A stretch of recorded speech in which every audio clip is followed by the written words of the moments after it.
Hello and welcome to the course on basic electrical engineering. In this video, I am going to explain Norton's theorem. What is Norton's theorem? This is the statement of Norton's theorem. In a complex circuit, it is possible to replace everything except the load resistor with an independent current source and parallel resistance connected to a load resistor. This is the statement of Norton's theorem. Once again, I am repeating. In a complex circuit, it is possible to replace everything except the load resistor with an independent current source and parallel resistance connected to a load resistor.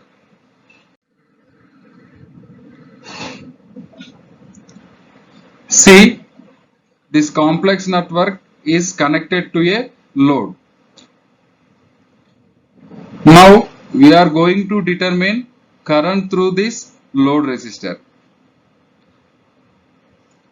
So this complex circuit means it is having number of resistors, voltage sources and current sources. Now I can convert this entire complex network except the load resistor by current source in parallel with resistance and is connected to a load resistor. So this entire complex network can be converted to current source and parallel resistance and is connected to load resistor. This rectangular box represents Norton's equivalent circuit. This rectangular box represents Norton's equivalent circuit.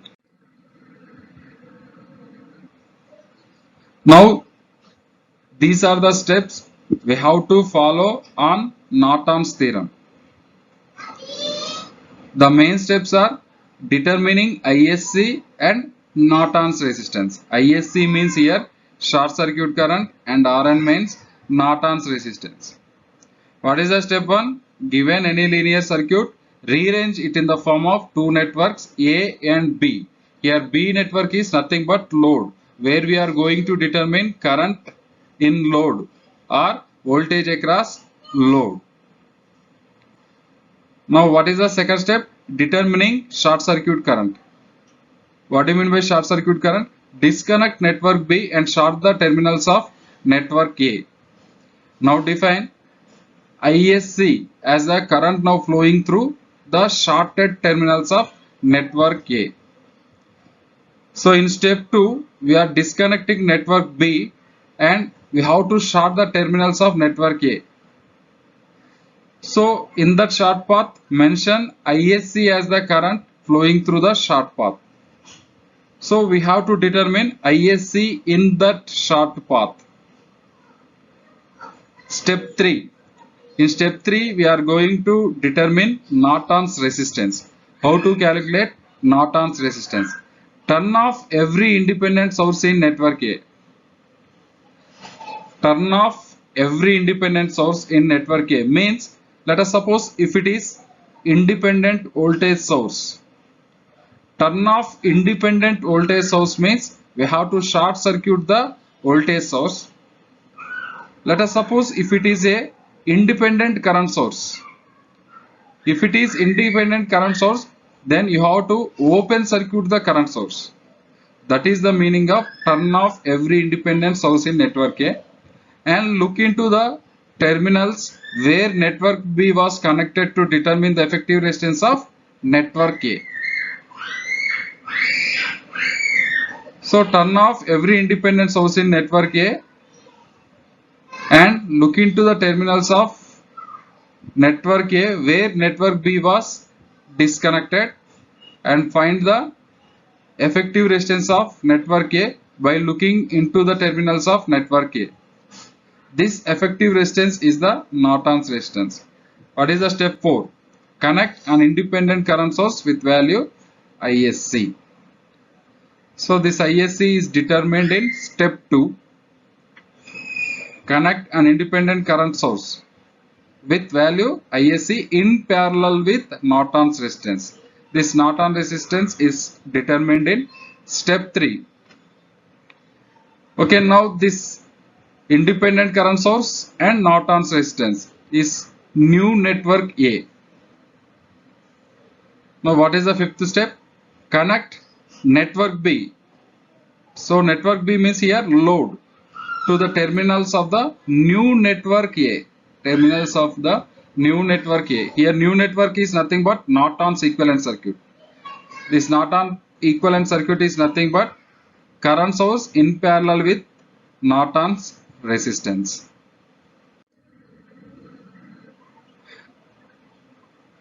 Now see the example. In this example, determine current through 8 ohm resistor using Norton's theorem.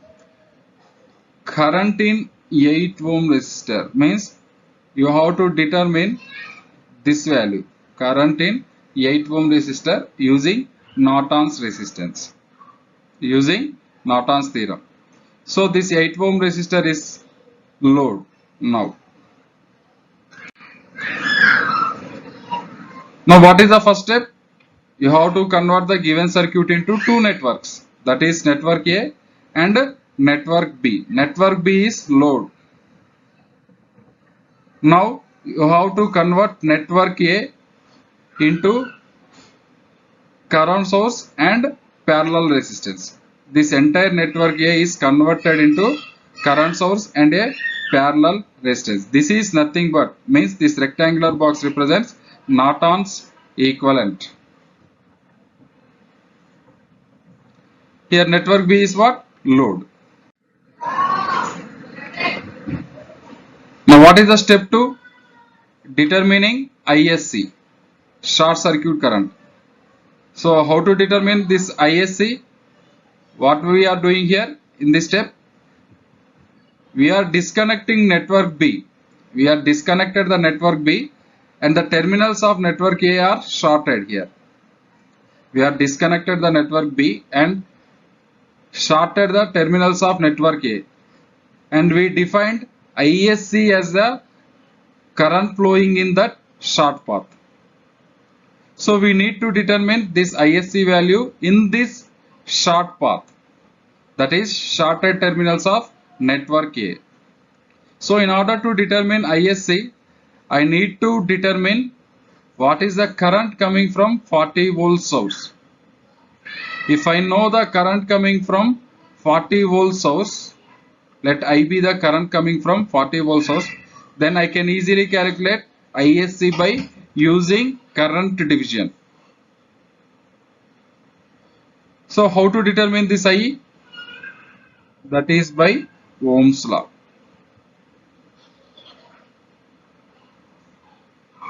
Ohm's law is V equal to IR, that is I is equal to V by R equivalent. So what is V? V is 40 volts. V is 40 volts by what is R equivalent? We need to determine. We need to determine this R equivalent. So what is R equivalent here? R equivalent is equal to, here 6 ohm and 5 ohm are connected in parallel, and this parallel combination is connected in series with 4 ohm resistor. So now R equivalent is equal to 5 into 6 by 5 plus 6. Here 5 and 6 ohm resistors are connected in parallel. For a parallel combination, what is the R equivalent? R1 R2 by R1 plus R2. Here R1 R2 by R1 plus R2.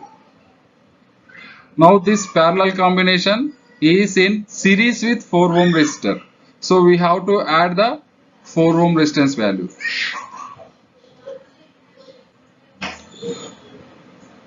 So this will become 6.727 ohms.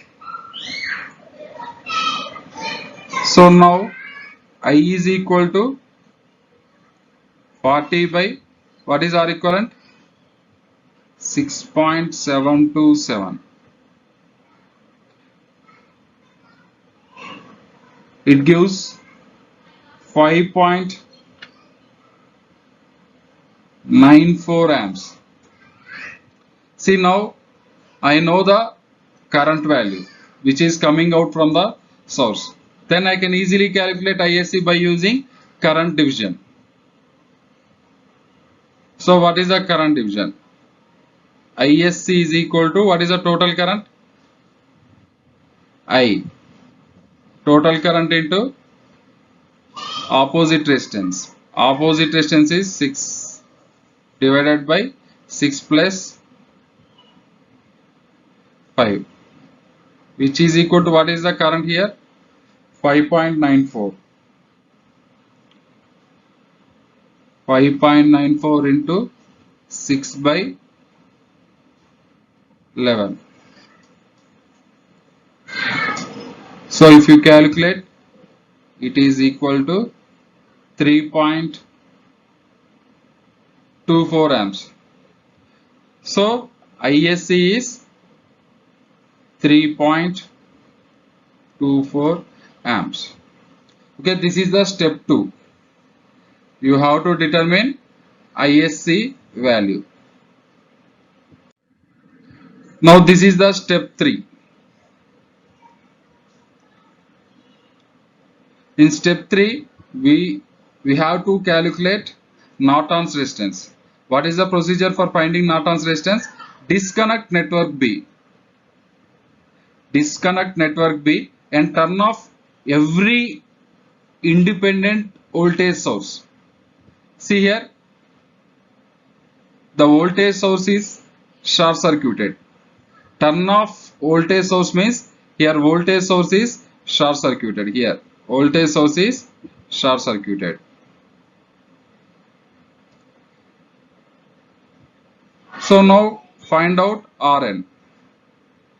Rn means Norton's resistance. So here 4 and 6 ohm are connected in parallel, and this combination of 4 ohm and 6 ohm is connected in series with 5 ohm resistance. So here 4 ohm, 6 ohm are connected in parallel. 4 into 6 by 4 plus 6. Now this parallel combination is in series with what? 5 ohm resistance.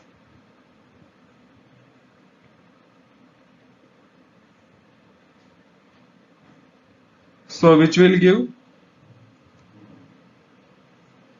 7.4 ohms. So this Norton's resistance is 7.4 ohm. So now I know the ISC value and Norton's resistance. Now what is the step 4? Step 4 is connect independent current source in parallel with resistance. Okay, this is nothing but Norton's equivalent circuit. Okay, this is nothing but Norton's equivalent circuit. So what is the ISC value? Already we determined ISC value, which is 3.24 amps. Okay, this is already we determined. What is Norton's theorem? Norton's resistance, it is 7.4 ohms. What is RL value? So we need to determine current in this load resistance, that is 8 ohm.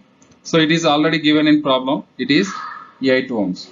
Now we need to determine I8, that is current flowing in 8 ohm resistance. So what is I8? Already we know current division. By current division, it is equal to ISC into what is the opposite resistance? Opposite resistance is 7.4 divided by total resistance, 7.4 plus 8. So what is ISC? 3.24 amps. 3.24 into 7.4 divided by 7.4 plus 8. If you calculate, this value becomes 1.55 amps. So here current flowing in 8 ohm resistor is 1.55 amps. Okay, this is the final step.